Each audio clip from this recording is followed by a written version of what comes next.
Hello दोस्तों, स्वागत है आपका हमारे यूट्यूब चैनल मरीन वर्ल्ड में। दोस्तों, आज के इस वीडियो में मैं आप लोगों को बताऊंगा कि गेट एग्ज़ाम की तैयारी कैसे करें और इससे जुड़ी सारी जानकारी मैं आप लोगों को आज की इस वीडियो में दूंगा। दोस्तों, वीडियो में आगे बढ़ने से पहले मैं आपसे रिक्वेस्ट करना चाहूँगा कि अगर आपने अभी तक इस चैनल को सब्सक्राइब नहीं किया है तो इसे ज़रूर सब्सक्राइब कर लीजिएगा और अगर ये वीडियो अच्छा लगे तो इसे शेयर जरूर कीजिएगा। तो चलिए दोस्तों, इस वीडियो को स्टार्ट करते हैं। दोस्तों, अपने आज के इस वीडियो के माध्यम से हम आपको गेट एग्ज़ाम से रिलेटेड सारी जानकारी देंगे, जैसे कि गेट एग्ज़ाम क्या है, गेट एग्ज़ाम के लिए क्या क्या योग्यताएं हैं, यानी कि क्या क्या एलिजिबिलिटीज़ हैं, गेट एग्ज़ाम की तैयारी के लिए ज़रूरी टिप्स देंगे और गेट एग्ज़ाम का सिलेबस क्या है। इन सभी बातों को आज के इस वीडियो में हम डिटेल से जानेंगे। दोस्तों, यहाँ पर आपको बता दें कि अगर आप इस एग्ज़ाम में सफलता हासिल करना चाहते हैं तो आपको इस एग्ज़ाम से जुड़ी पूरी जानकारी होना बेहद ज़रूरी है। इसके साथ ही साथ आपको एक सही मार्गदर्शन भी होना एक महत्वपूर्ण भूमिका अदा करता है इस एग्ज़ाम को क्वालिफाई करने में। दोस्तों, इसीलिए आज के इस वीडियो में मैं आप लोगों को इस एग्ज़ाम से जुड़ी तमाम बातें बताऊँगा, इसीलिए इस वीडियो को अंत तक जरूर देखिएगा। दोस्तों, गेट एग्ज़ाम एक नेशनल लेवल की एग्ज़ाम है जिसका full form graduate aptitude test in engineering है। इस एग्ज़ाम में जो स्टूडेंट पास हो जाते हैं उनको एमटेक और पीएचडी जैसे कोर्सेज में एडमिशन मिल जाता है। यहाँ पर आपकी जानकारी के लिए बता दें कि गेट एग्ज़ाम भारत के 8 प्रतिष्ठित संस्थानों के द्वारा आयोजित करवाई जाती है। साथ ही साथ आपको ये भी बता दें कि गेट एग्ज़ाम भारत में होने वाली एग्ज़ाम्स में से सबसे कठिन कंपटीशन वाली एग्ज़ाम्स में से एक है, जिसे पास करना किसी कठिन चुनौती से कम नहीं है। दोस्तों, बात करें गेट एग्ज़ाम में बैठने के लिए आपके पास किन किन एलिजिबिलिटीज़ का होना जरूरी है, यानी कि किन किन योग्यताओं का होना जरूरी है। तो दोस्तों, इसे इंट्रेंस एग्ज़ाम में वही कैंडिडेट भाग ले सकते हैं जिन्होंने BTech, B pharma, engineering, BE में ग्रेजुएशन किया हुआ हो, या फिर कैंडिडेट ने बैचलर ऑफ आर्किटेक्चर में ग्रेजुएशन की डिग्री ले रखी हो, तभी आप इस एग्ज़ाम में बैठ सकते हैं, या फिर कैंडिडेट साइंस सब्जेक्ट में ग्रेजुएशन किया हुआ होना चाहिए। दोस्तों, वो सभी कैंडिडेट्स जो गेट एग्ज़ाम में सफलता प्राप्त कर लेते हैं उनको भारत के सबसे अच्छे कॉलेजेस में एडमिशन पाने का मौका मिलता है। दोस्तों, इस एग्ज़ाम में पास होने के बाद कैंडिडेट को जिन कॉलेजेस में एडमिशन मिलता है उन कॉलेजेस के नाम मैं आप लोगों को बता देता हूँ। दोस्तों, आप गेट एग्ज़ाम को क्वालिफाई करके आप आईआईटी मद्रास में एडमिशन ले सकते हैं, IIT Delhi, IIT Bombay, IIT Kharagpur, IIT Kanpur, IIT Roorkee, IIT Guwahati, IIT Hyderabad, Anna University, NIT Trichy, IIT Banaras Hindu University, Institute of Chemical Technology Mumbai, Indian Institute of Engineering Science and Technology West Bengal, NIT Karnataka, Birla Institute of Technology and Science Rajasthan, Amethi University Noida, Birla Institute of Technology Jharkhand और Netaji Subhash University of Technology Delhi. दोस्तों, ये कुछ colleges हैं जिनमें आप gate exam को qualify करके admission ले सकते हैं। दोस्तों, गेट एग्ज़ाम के अंतर्गत 25 सब्जेक्ट पर ये एग्ज़ाम आयोजित की जाती है। आप जिस भी सब्जेक्ट में इस एग्ज़ाम को देना चाहते हैं उसका सिलेबस आप ऑनलाइन पता कर सकते हैं। दोस्तों, अब मैं आप लोगों को गेट एग्ज़ाम के लिए कुछ इंपॉर्टेंट सब्जेक्ट्स के सिलेबस को आप लोगों को बता देता हूँ। दोस्तों, बात करें गेट एग्ज़ाम के लिए सिविल इंजीनियरिंग का सिलेबस की, तो इसका सिलेबस है इंजीनियरिंग मैथमेटिक्स, स्ट्रक्चरल इंजीनियरिंग और गो टेक्निकल इंजीनियरिंग। और दोस्तों, बात करें स्टैटिस्टिक्स के सिलेबस की, तो इसका सिलेबस है calculus, probability, linear algebra, stochastic processes, multivariate analysis और design of experiments and regression analysis. दोस्तों, बात करें बायोमेडिकल इंजीनियरिंग के सिलेबस की, तो इसका सिलेबस है engineering mathematics, signals and systems, electrical circuits, measurements and control system, analog and digital electronics, sensors and bioinstrumentation, measurement and control system, biomechanics, human anatomy and physiology, biomaterial और medical imaging system।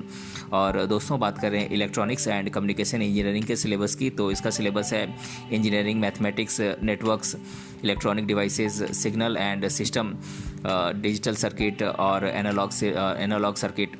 और दोस्तों, बात करें chemical engineering के syllabus की, तो इसका syllabus है process calculations and thermodynamics, engineering mathematics और fluid mechanics and mechanical operations. दोस्तों, बात करें मैथमेटिक्स के सिलेबस की, तो इसका सिलेबस है linear algebra, complex analysis, functional analysis, real analysis और न्यूमेरिकल एनालिसिस। और दोस्तों, बात करें आर्किटेक्चर एंड प्लानिंग के सिलेबस की, तो इसका सिलेबस है architecture and design, construction and management, building material, environment planning and design और बिल्डिंग एंड स्ट्रक्चर। दोस्तों, ये तो हमने कुछ इंपॉर्टेंट सब्जेक्ट के सिलेबस को जाना। अब मैं आप लोगों को गेट एग्जाम के पैटर्न के बारे में बता देता हूं। दोस्तों, गेट एग्जाम एक कंप्यूटर बेस्ड एग्जाम है जिसमें कैंडिडेट से 65 सवाल पूछ जाते हैं। यहां पर आपको बता दें कि ये एग्जाम 100 मार्क्स की होती है और इसे 2 पार्ट्स में डिवाइड किया गया है। इसके अंतर्गत कैंडिडेट से जनरल एप्टीट्यूड, इंजीनियरिंग, मैथ और कोर इंजीनियरिंग जैसे सब्जेक्ट पर बेस्ड क्वेश्चन पूछ जाते हैं। आपको जानकारी दे दें कि इस एग्जाम में MCQs और न्यूमेरिकल्स टाइप के क्वेश्चन आपको सॉल्व करने होते हैं। दोस्तों, इस एग्जाम में MCQs टाइप के गलत जवाब देने पर आपके मार्क्स भी काटे जाते हैं। दोस्तों, आपको बता दें कि मल्टीपल चॉइस क्वेश्चन 1 मार्क्स या फिर 2 मार्क्स से होते हैं। अगर कैंडिडेट एक मार्क्स वाले मल्टीपल चॉइस क्वेश्चन का गलत जवाब देते हैं तो उसके लिए 1/3 मार्क्स काटे जाते हैं, यानी कि 1/3 मार्क्स काटे जाते हैं। इसी तरह से अगर आप 2 मार्क्स वाले मल्टीपल चॉइस क्वेश्चन का गलत जवाब देते हैं तो उसके लिए आपके 2/3 मार्क्स काटे जाते हैं, यानी कि 2/3 मार्क्स काटे जाते हैं। लेकिन न्यूमेरिकल टाइप के क्वेश्चंस में किसी भी प्रकार की कोई निगेटिव मार्किंग नहीं है। दोस्तों, गेट एग्ज़ाम एक नेशनल लेवल की एग्ज़ाम है, इसीलिए इस एग्ज़ाम के लिए बाज़ार में बहुत सारी किताबें उपलब्ध हैं। आपको सही किताबों का सिलेक्शन बहुत सावधानी से करना होगा। अपने एग्ज़ाम की तैयारी के लिए आप कुछ सेलेक्टेड 3-4 किताबों को ही खरीदें, क्योंकि यदि आप ज़्यादा किताबें खरीद लेंगे तो आप कंफ्यूज हो जाएंगे और तैयारी सही प्रकार से नहीं कर पाएंगे। दोस्तों, अब मैं आप लोगों को गेट एग्ज़ाम की तैयारी के लिए कुछ बुक्स और स्टडी मटेरियल्स के नाम बता देता हूँ, जो कि आपकी गेट एग्ज़ाम की तैयारी में बहुत ही हेल्पफुल होंगे। दोस्तों, ये बुक्स हैं strength of materials by SS Rattan, theory of machines by RS Khurmi, mechanical vibrations by GK Grover, fluid mechanics by RK Bansal, material science by UC Jindal, industrial engineering by OP Khanna, operating system by Galvin, digital logic by Morris Mano, graphic theory by Narsingh Deo, GATE 2020 civil engineering chapter wise solve papers 20 years by Hitesh Agarwal और introduction to petroleum engineering by John R Francis. दोस्तों, ये कुछ books और study materials हैं जो कि आपके gate exam की तैयारी में बहुत ही हेल्पफुल होंगे।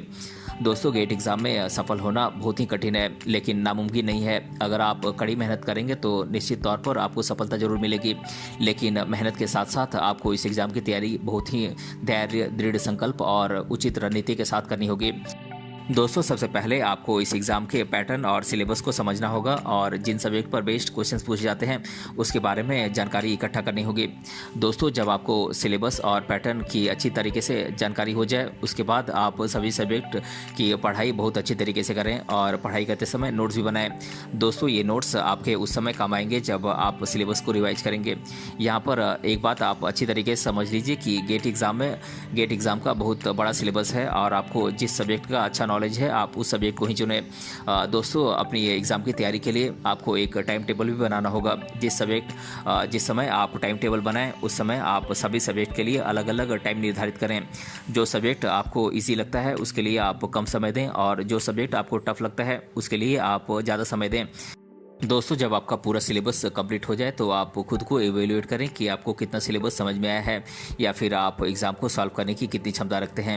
इसके लिए सबसे अच्छा तरीका यह है कि आप मॉडल पेपर सॉल्व करें। दोस्तों, मॉडल पेपर आप मार्केट से या फिर ऑनलाइन मोड से आप प्राप्त करके सॉल्व कर सकते हैं। दोस्तों, मार्केट में बहुत सारी गेट एग्ज़ाम की तैयारी के लिए बुक्स आपको मिल जाएंगी, आप उनकी मदद ले सकते हैं। दोस्तों, बुक्स के अलावा भी आप इंटरनेट की मदद लेकर आप तैयारी कर सकते हैं, जैसे कि online video lecture, course material, notes इत्यादि की आप मदद ले सकते हैं।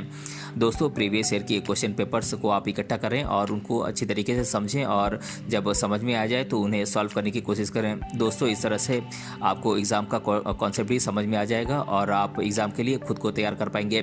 दोस्तों, अगर आपको किसी सब्जेक्ट में कोई डाउट है तो उसको अपने फ्रेंड्स के साथ मिलकर डिस्कस करें। ऐसा करने से आपकी तैयारी अच्छी तरीके से हो सकेगी। दोस्तों, जब आपके एग्ज़ाम के दो दिन का समय रह जाए तो उसके बाद आप कोई भी नया टॉपिक या सब्जेक्ट नहीं पढ़ें। आप जितना हो सके इन 2 दिनों में अपने सिलेबस को रिवाइज करें। तो दोस्तों, आज के इस वीडियो में हमने जाना गेट एग्ज़ाम क्या है और गेट एग्ज़ाम की तैयारी कैसे करें। इसके बारे में मैंने आप लोगों को आज की इस वीडियो में डिटेल से बताया है। अगर ये वीडियो आपको पसंद आया है तो अपने फ्रेंड्स तक इसे जरूर शेयर करें और हमें कमेंट बॉक्स में कमेंट करके बताएं कि ये वीडियो आपको कैसा लगा। मिलते हैं अगले वीडियो में, तब तक के लिए धन्यवाद।